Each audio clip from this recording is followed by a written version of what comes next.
কেন আমি এতদিন চুপ ছিলাম? কেন জানো? কেন আমি এতদিন চুপ ছিলাম? এটা অনেকের প্রশ্ন, যে এতদিন কেন তুমি চুপ ছিলে, এখন কেন বলছো? এতদিন চুপ থাকার পেছনে একটাই কারণ, যাতে মৃণালের কোনো অসম্মান না হোক। এই কারণেই আমি এতদিন চুপ ছিলাম। জানি আমি মুখ খুললে হয়তো ও কোথাও না কোথাও অসম্মানে পড়বে, এই কারণেই আমি চুপ ছিলাম। হ্যাঁ, এখন একটাই ভুল, যে আমি চলে এসেছি, মানে ওকে ছেড়ে দিয়ে আমি চলে এসেছি, এটাই আমার সব থেকে বড় ভুল তোমাদের কাছে।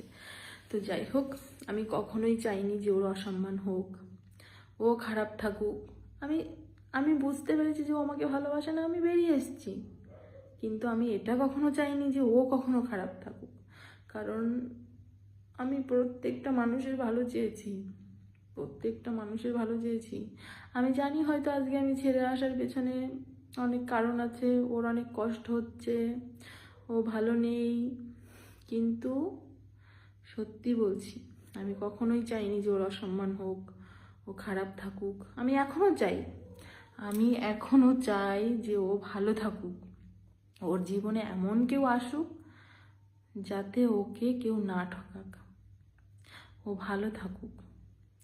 ও এমন কাউকে ওর জীবন সঙ্গী হিসাবে রাখুক যাতে ওর কোনোদিন কোনো অসুবিধা না হয়। আমি এখনও ওর ভালো চাই, ঠিক আছে? তো যাই হোক, সবাই অনেক, মানে সবাই না, অনেকেই জিজ্ঞাসা করছিলা, অনেকেই বলছিলা যে এতদিন চুপ করে কেন ছিলা, এখন কেন বলছো? তাহলে হয়তো তোমার কোথাও কষ্ট হচ্ছে, ও অন্য মেয়েদের সঙ্গে যা করে বেড়াচ্ছে, তোমার কষ্ট হচ্ছে, তার জন্য তুমি এখন বলছো, তার জন্য তুমি এখন মুখ খুলছো। সেরকমটা একদমই না।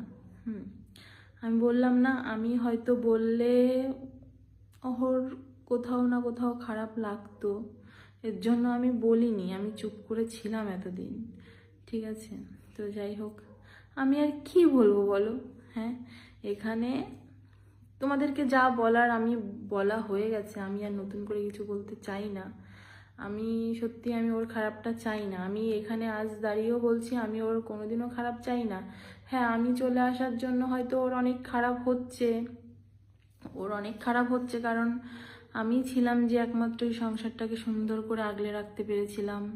অতগুলো মানুষের মুখে আমি হাসি ফোটাতে পেরেছি, অতগুলো মানুষকে আমি ভালোবাসতে পেরেছিলাম, তারাও আমাদেরকে ভালোবাসতো। সেখান থেকে বেরিয়ে আসাটা হয়তো তাদের পক্ষে অনেকটা কষ্টকর, আমাকে না পাওয়ার জন্য। তো সেইখানে দাঁড়িয়ে, মানে আজকের এইখানে দাঁড়িয়ে আমার কিচ্ছু করার নেই, যেহেতু ও অনেক লেট করে ফেলেছে মৃণাল। হয়তো যদিও আমাকে এখন ভালোবেসে থাকে, হয়তো